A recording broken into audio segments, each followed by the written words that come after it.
دشمن کبھی جاہل نہیں ہوتا.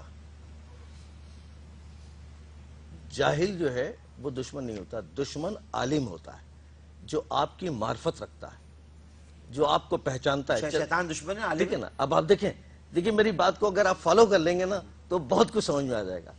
دشمن جو ہے جاہل نہیں ہوتا. ٹھیک ہے نا. وہ جو شرابی جواری چرسی موالی ہے نا وہ آپ کا دشمن نہیں ہے. صحیح بات ہے, بالکل صحیح بات. ٹھیک ہے نا. میں سمجھ گیا آپ کی بات. اس کا کوئی تعلق نہیں ہے. جیسے ابو الحکم کے بارے میں نے کہا ٹھیک جاہل ہے. نہیں تھا وہ. ٹھیک ہے. اب آپ یہ دیکھیں کہ وہ یزید چرسی موالی شرابی جواری جو بھی تھا لعنت اللہ, ٹھیک ہے, علیہم ہمیشہ کے لیے, اس کا کیا تعلق حسین کا؟ کہاں حسین, کہاں یزید؟ کوئی موازنہ نہیں ہے, کوئی مطلب کوئی تعلق نہیں ہے نا. کمپیریزن ہی نہیں ہے کوئی. یار یہ تم بار بار تاریخ کو جو ہے نا وہ کیوں چھپاتے ہو؟ اگر تم سچے حسینی ہو نا تو سچ بولو. آج حسین کا واسطہ دے رہا ہوں حسین والوں کو, سچ بولو, سچ لکھو, سچ کہو. یقین جانو حسین تمہیں بخشوانا تو ان کے لیے ضروری نہیں ہے, وہ تو خود مالک ہے نا جنت کے. تم کہتے ہو عبادت اور توبہ اور استغفار, کہے کی توبہ کہے کی استغفار. آغوش رسالت میں اعلان کر رہے ہیں سید شباب اہل الجنہ, جنت کے سردار ہیں, وہ فیصلے کرنے والے ہیں, انہوں نے فیصلے کیے ہیں. بھائی اصحاب نے ان کو کیا کہہ کے پہچانوایا بتائیے؟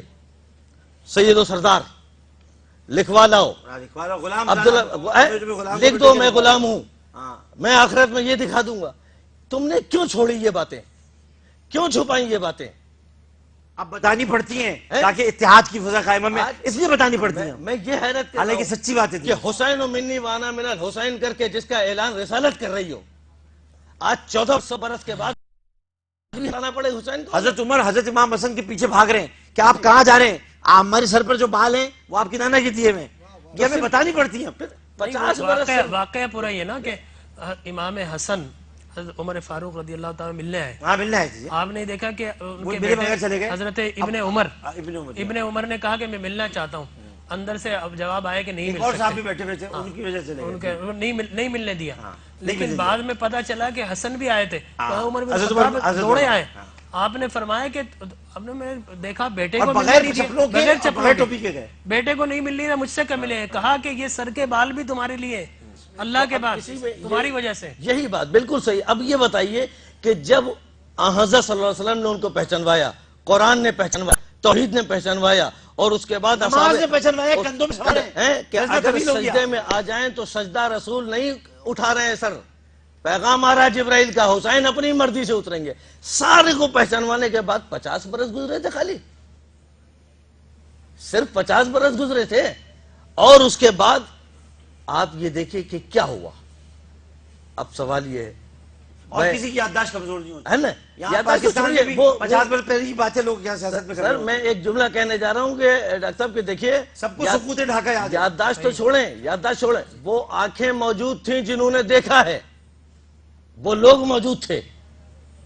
آپ یہ دیکھیں, میں ایک سوال, بیعت انکار کر دیا حسین نے, میں نے کہیں ایک جگہ پہ دوسری جگہ ایک بات کی, میں سوال کو پلٹ دوں. آپ کی جمہوریت, ڈاکٹر صاحب سوری, آپ کی جمہوریت, آپ کی نہیں, آپ کی جمہوریت کیا ہے؟ آپ کی جمہوریت یہ ہے کہ 51% جو ووٹ لے لے وہ حاکم, 49% کے اوپر وہ فیصلے کرے گا, اس کی تقدیر کے فیصلے وہ کرے گا. یعنی 1% والا آدمی 99% لوگوں پر حاکم ہے, اس کی تقدیر کے فیصلے کرے گا. میں بھی کشمیر پہ بھی آ رہا ہوں, ٹھیک ہے, اس کی تقدیر کے وہ فیصلے کرے گا 1% والا آدمی, ٹھیک ہے. یزید 80 صوبوں کا مالک, تخت اس کے پاس, تاج اس کے پاس, دولت اس کے پاس, لوگ اس کے پاس, طاقت اس کے پاس, سب کچھ اس کے پاس. ایک شخص ہے جس کا نام حسین ابن علی, جو رسول کا نواسہ ہے, زہرا کا بیٹا, علی کا لال, ایک شخص ہے, 57 برس کی عمر ہے, نہیں کرتا بیعت.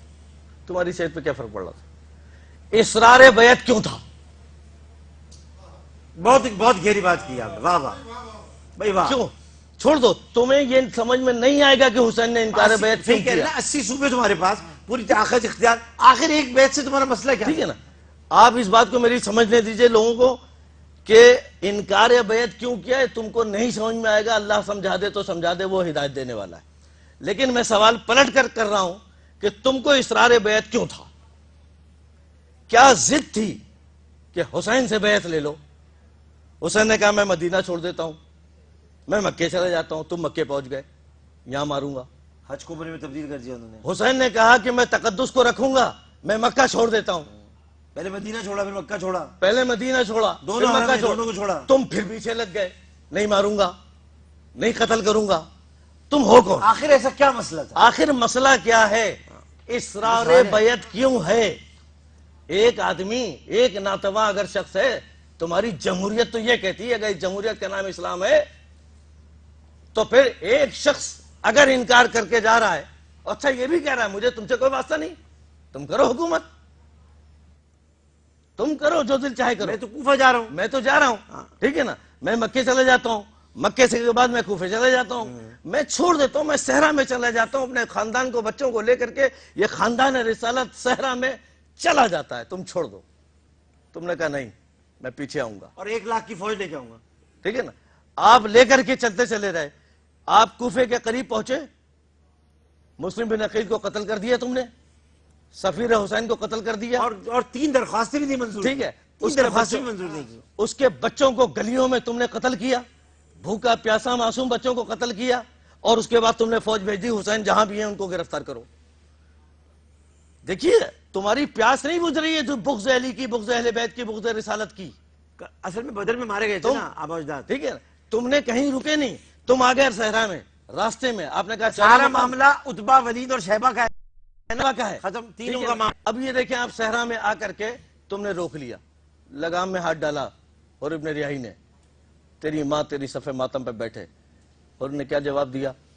حسین میں آپ کی ماں کا نام نہیں لے سکتا, میں آپ کی. اور اسی حر کو نام نہیں, اسی حر کے جب گردن میں زخم لگا بی بی فاطمہ کا رومال باندھا گیا ان کے. اب آپ یہ دیکھیے کہ آپ دونوں چیزیں دیکھیں, آپ کو عشق حسین, محبت حسین, اطاعت حسین, شفاعت حسین اسی وقت ملے گی جب آپ اس سازش کو سمجھیں گے. ایسا نہ ہو, میں اس لیے کہہ رہا ہوں, بار بار سن لے, اس لیے کہہ رہا ہوں کہ آپ نے بتا دیا عتبہ, ولید اور شیبہ کا ایسا نہ ہو کہ نقاب ڈال کر کے تمہارے سامنے پھر مسلمان بن کر آ جائے. عتبہ, ولید اور شیبہ سمجھ تو گئے ہوں گے آپ. ڈاکٹر صاحب آج کشمیر کی بات چل رہی ہے نا, ایک جملہ کہہ دیجیے. دیکھیے آج بھی روئے زمین پر عالم اسلام میں آج بھی کشمیر میں بچے قتل ہو رہے ہیں, عورتوں کی بے حرمتی ہو رہی, دنیا دیکھ رہی ہے مظالم. نام نہاد مسلمان کہاں ہیں, کیا کر رہے ہیں؟ رخصت پہ. میں نے کہا کل بھی اسلام حسین نے بچایا ہے, آج بھی پاکستان اور کشمیر حسین ہی بچائیں گے, اور یاد رکھیے گا یہ بچے گا.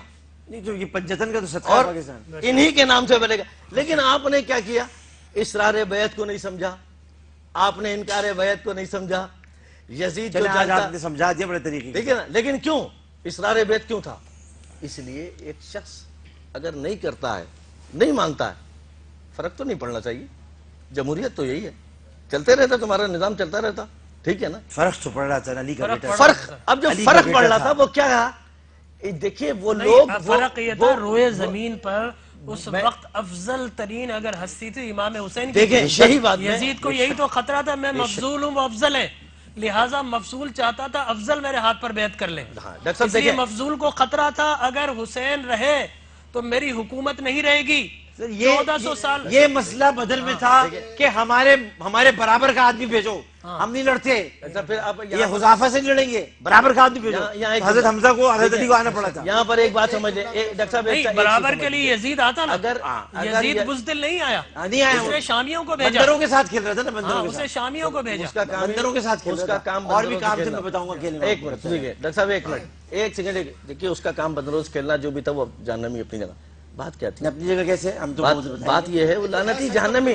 آپ کو یہ بات سمجھنی پڑے گی, یہ بات انہوں نے کہی کہ وہ پھر میں کہوں گا کہ اسرار بیعت اس لیے تھا کہ یزید خالی نہیں, یزید کے ساتھ گیم سازش کرنے والے وہ تمام گروہ یہ جانتے تھے کہ حسین اہل بیت اطہار کا آخری چراغ ہے. وہ یہ سمجھتے تھے حسین کسی فرد کا نام نہیں ہے, حسین کسی شخص کا نام نہیں ہے, حسین کسی قوم کا نام نہیں ہے, حسین کسی قبیلے کا نام نہیں ہے. وہ جانتے تھے کہ حسین ایک قرآن کا نام ہے, حسین ایک رسالت کا نام ہے, حسین ایک توحید کا نام ہے. حسین روئے زمین پر وہ شخصیت ہے کہ جس کے نام سے توحید و اذان و قیامت تک دین باقی رہے گا. اس کو مٹانا تھا دین کو. اب آپ دیکھیے کہ کربلا کے اندر ان کی خواہش صرف یہ تھی، لیکن علی ابن الحسین سے لے کر میں نے ایک جملہ کہا کہ آج بھی ایک حسین کے انتظار میں ہو نا، ایک فرزند حسین کے انتظار میں ہو، امام مہدی کے. مسلمانوں ایسا نہ ہو کہ کل کی طرح آج کے حسین کو بھی تم تنہا کر دو یا آج کے حسین کو بھی تم قتل کر دو. کر نہیں سکتے، پیشن گوئی آئی ہے نا. تو اب آپ پیشن کو گوئیاں موجود ہیں، کر نہیں تیار ہونا پڑے گا منافقوں کی اب وہ نفاق کو تنہا کر سمجھنا. دیں گے سب کو. ہاں اب وہ تنہا کر دیں گے تو سب. تم کو سمجھنا پڑے گا کہ وہ لعنت اللہ جتنے ہیں حسین کے دشمن ان پر لعنت بھیج کر کے آپ آگے. جی ڈاکٹر صاحب. میں جو عرض کرنا چاہ رہا ہوں کہ مولانا صاحب آپ نے بھی اس میں ذرا کچھ حصہ ڈالنا ہے. آپ حضرات کی جو اصل میں اب دو موضوعات الگ الگ چل رہے ہیں، میں یکجا آپ کروں ہی لے کے اگر آپ چلیں. اجازت دیں. اب تو آپ- اگر آپ اجازت دیں تو میں اس کو ایک جانب وہ ہے کہ حسینیت، تصدیق حسینیت ہوتی نا اگر اس کی بیعت پر، تو قبلہ پوری شریعت بدل جاتی. سعادت کا مطلب یہ ہوا کہ شریعت کو جس طرح سے امام علی مقام نے بتایا اور بچایا، بتایا انہوں نے کہ بنا الہ الہ. ٹھیک ہے، تو یہ توحید اور رسالت کی تصدیق ہوتی ہے اگر ان کا ہاتھ پاکیزہ ہاتھ. اور پاکیزہ ہاتھ جو نور کا ہاتھ ہے وہ نار کے اندر جاتا کیسے؟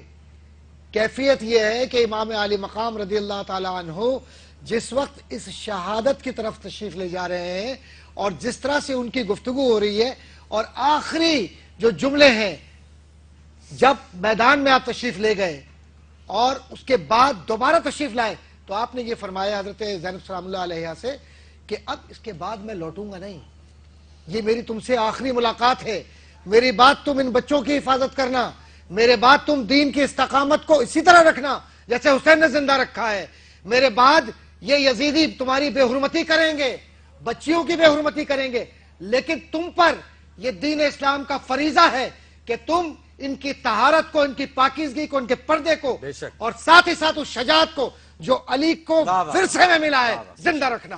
اور رکھا ہوں. اور اس ورثے کی شہادت دیتے ہوئے جب جناب زینب رضی اللہ تعالی عنہ پہنچتی ہیں اور اس ملت کفریہ سے مخاطب ہیں، میں یہ جملہ ادا کر رہا ہوں جان بوجھ کر کہ ملت کفریہ سے مخاطب ہیں، تو میں مخاطب کے لیے میں نہیں چاہتا کہ صرف بیچ بیچ کے جملے کچھ توڑ کر کہوں، میں چاہتا ہوں کہ وہ براہ راست الفاظ سناؤں جو وہاں خطبے کے ہیں.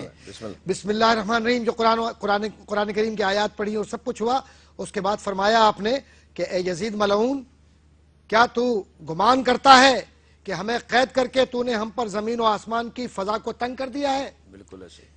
کیوں تو نے ہمیں قید کر کے بازاروں اور شہروں میں پھروایا ہے؟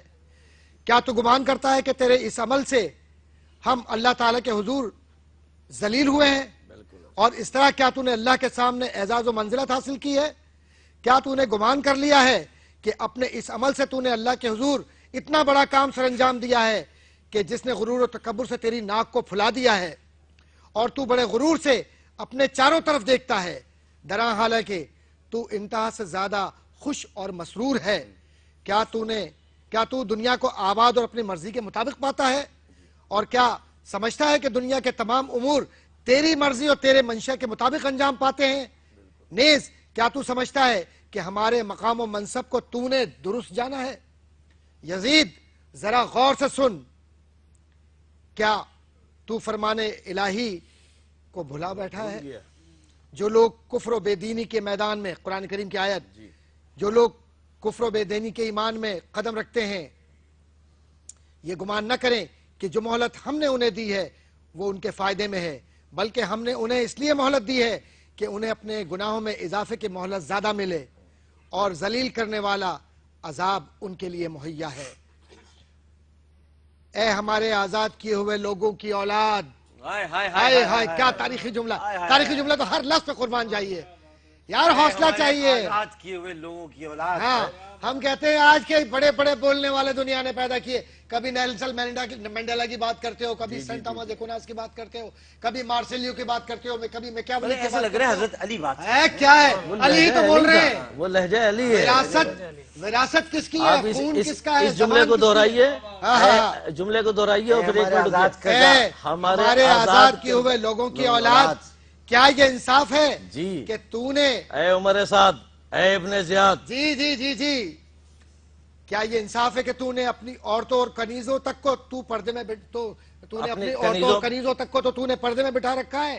لیکن اللہ اکبر، رسول کی شہزادی سینے پھٹتے یہ جملہ سن کر، لیکن رسول اللہ کی بیٹیوں کو نام محرموں کے درمیان قیدی بنا رکھا ہے. فاطمہ کی بیٹی، ان کے پردے حرمت کو تو نے پارا پارا کر دیا ہے، ان کے چہروں اور صورتوں کو اور ان کے لباس کو خراب کر کے بے پردہ کر دیا. کہاں تک پڑھوں، کہاں تک پڑھوں؟ دیکھیے یہی ہے. ایک بات عرض کرتا چلوں کہ صرف تبصرے کے لیے چونکہ بات کہی تھی، لیکن میں نے برکت کے لیے یہ اچھا، جملے بہت پڑھے، بہت بڑا آپ نے میں نے جان بوجھ کر پڑھا. میں نے کہا کہ بجائے اس کے کہ ہم صرف حوالے دیں، یہ میرے بچے بچیوں کو ہی معلوم ہے کہ یہاں سے اس میدان سے جمہوریت ان کے قدموں. کیا جمہوریت؟ کس سے کی جمہوریت؟ تم جھوٹ بولتے ہو، جی تم جھوٹ بولتے ہو، بالکل وہ سچ ہے، وہ جمہوریت ہے. بالکل. تم ڈر جاتے ہو، وہ سچ ہے، وہ سچ کے سامنے ڈٹ جاتی ہے، کفر کے سامنے ڈٹ کر سچ بولتی ہے. تم پشیماں ہوتے ہو صرف ان چیزوں کے لیے جو ظاہری مصلحتوں کا تقاضے کے تحت وقتی یا جز وقتی فائدہ پہنچائے. وہاں حسین کی بیٹی بہن اور علی کی بیٹی سینہ اپنے سینوں کو علم سے بھر کر، قرآن سے لبریز کر کے، اپنی زبانوں پر قرآن کی تلاوت کر کے اس طرح سے مخاطب ہیں کہ کون ہو تم، تمہاری حیثیت کیا ہے؟ تمہاری حیثیت میں تمہیں یاد دلاتی ہوں کہ تم تو غلام ہو ہمارے. تمہاری حیثیت یہ ہے کہ تم نے قرآن کی تذلیل کی، تم نے شریعت کو گرایا، تم نے حسین کو اس میدان میں کمتر کرنے کی ثابت کی. لیکن اللہ جملہ ہے ان کا جو اسی تلاوت کے، اسی قرآنی تشریحات کے اندر ہے کہ اللہ نے حسین کو عزت دی. اے یزید تو ذلت کے لیے بنا ہے. اللہ نے حسین کو عزت دی، اس کے گھرانے کو آئے تطہیر سے نوازا ہے. اے یزید تو نے یہ بھی بھلا دیا کہ قرآن ہمارے گھرانے میں اترا ہے. ہمیں رب نے اس عزت سے نوازا ہے کہ ہم جو قرآن کی تشریح و تعبیر کریں گے وہی دین اسلام کی منزلت ہوگی، وہی شریعت کا بنیادی تقاضا ہوگا. اے یزید تو یہ بھی بھول گیا کہ تجھے کلمہ پڑھانے والے ہم ہیں. اے یزید تو یہ بھی بھول گیا کہ جنت کی بشارت دینے والے ہم ہیں. اے یزید تو یہ بھی بھول گیا کہ ساقی کوثر کی اولاد ہم ہیں. آپ نے یہ کہا نا کہ اے یزید کل قیامت میں تیرا شفیع ابن زیاد ہوگا اور ہمارے شفیع جو ہے وہ رسول اللہ اور امام حسین. اور پھر اس کے بعد آپ نے یہ بھی فرمایا کہ شفاعت ہمارے گھر سے ہے، شریعت ہمارے گھر سے ہے، قرآن ہمارے گھر سے ہے، کلمہ ہمارے گھر سے ہے. اور تم یہ کہتے ہو یزیدیوں اور سارے لوگوں جو تم یہاں بیٹھ کر آج تمسخر کر رہے ہو، کل قیامت کے دن جب میرے نانا شفاعت کی طرف لے جائیں گے تو کل تمہارے چہروں پر قرآن ملا لکھا قرآن ملا ان کے گھر سے، ایمان ملا ان کے گھر سے، رحمان ملا ان کے گھر سے. وہ کیا ہے جو ہم نے پایا نہیں. اور آج شجاعت کی بات کرتے ہیں، بہادری کی بات کرتے ہیں، لیڈرشپ کی بات کرتے ہیں اور ساتھ ہی ساتھ علم و حکمت کی بات کرتے ہیں. قربان جائیے اس ایک خطبے پر. ویسے تو مولا کائنات مولا علی کے خطبات پڑھیے تو کائنات قرآن پورا تبصرے میں نظر آتا ہے کہ قرآن ہی قرآن ہے. آپ بخاری صحیح حضرت الشیخ عبدالحق محدث دہلوی رحمۃ اللہ تعالی علیہ نے جب ایک جملہ لکھا اور اس کو بخاری کی شرح میں لکھا تو ایک جملہ لکھ کر آپ نے یہاں ختم کیا اپنی گفتگو کو کہ یاد رکھو لوگوں کہ اگر تم یہ سمجھتے ہو کہ صرف قرآن سے، نماز سے، تلاوت سے اور ظاہری تشریحات سے اور لباس سے مسلمان کہلاؤ گے اور کل تمہیں نبی نہیں پہچانیں گے، تمہارے چہرے پر قاتل لکھا ہوگا حسین کا. تمہارے چہرے بول رہے ہوں گے تم قاتل ہو. تم اپنے ظاہر میں خواہ کچھ بھی ہو لیکن تم صراحتاً، اشارتاً، کنایتاً، اصلاً سب کچھ تم میں ہو چاہے کچھ بھی، لیکن حقیقتاً تم ملت کفریہ کے نمائندے ہو کیونکہ کفر تم سے شروع ہوا اور تم پر ختم ہوا. جی زبردست، ماشاءاللہ. شاہ عبداللہ محدث دہلوی کا آپ نے تذکرہ کیا ماشاءاللہ. معراج نبوہ جی ایک جگہ فرماتے ہیں بڑی گفتگو کرتے ہوئے، حضرت صلی اللہ علیہ وآلہ وسلم خاتم النبیین رحمت اللہ عالمین کے حوالے ان کی صفات لکھتے ہوئے فرماتے ہیں کہ تمام تر اللہ نے صفات میں افضل رکھا حضرت کو، سارے نبیوں میں افضل، سب چیزوں میں افضل. اور اس کے بعد فرماتے ہیں کہ ایک صفت ایسی تھی جو حضرت صلی اللہ علیہ وسلم کے پاس نہیں آئی اور وہ صفت ہے شہادت کی. پھر آپ آگے چل کے فرماتے ہیں، یہ پرشین زبان میں جو کتاب ہے اس میں باقاعدہ انہوں نے بڑی تفصیل سے پھر آگے چل کے فرماتے ہیں کہ اللہ نے رسول اللہ صلی اللہ علیہ وسلم کو 2 بیٹے دیے، ایک حسن اور ایک حسین، ایک کو زہر سے شہید کیا گیا، ایک کو تلوار سے شہید سری شہادت کی جاری شہید۔ کہتے ہیں کہ اس طرح حسین کے حسن و حسین کی شہادت رسالت۔ بے شک بے شک۔ اچھا یہاں پھر وہ گفتگو آگے بڑھ گئی، لیکن میں اسی جملے کو تھوڑا آگے بڑھاتا ہوں۔ یقیناً شاہ عبدالحق محدث دہلوی بڑے عالم تھے، اور آپ یہ دیکھیں کہ اگر شہادت حسین